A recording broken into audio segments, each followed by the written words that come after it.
22 News is continuing our coverage of Love Your Heart Day as part of American Heart Month.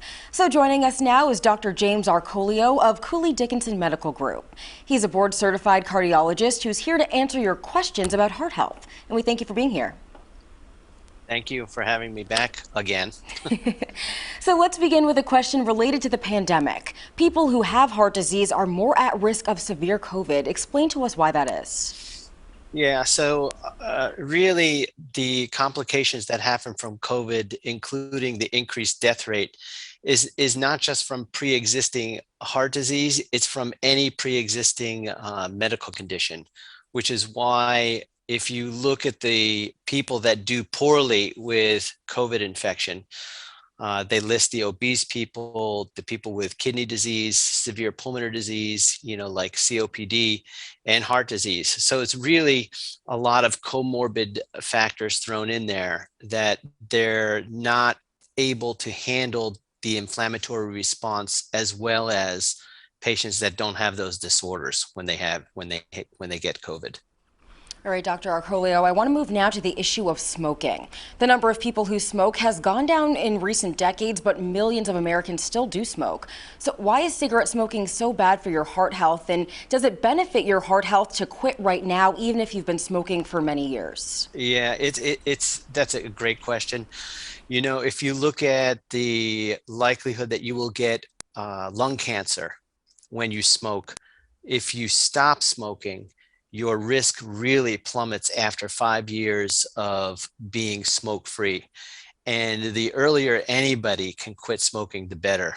And really what it does is smoking, introduces chemicals and substances into your bloodstream, which absorb into the walls of the arteries.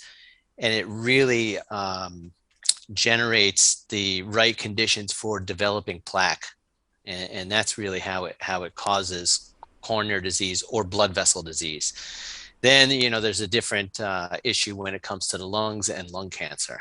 So, we always tell people anytime you can quit, it's much better than not quitting at all. Okay, and moving now to our last question. Many people may have high cholesterol and not know it. So why is knowing your cholesterol levels and making sure that they're in check so important to your heart health? Yeah.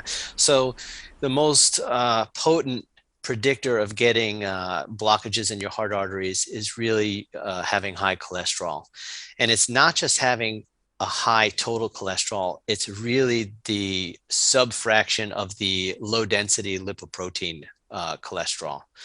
So it's not just enough to say, oh, you want to lower your total amount.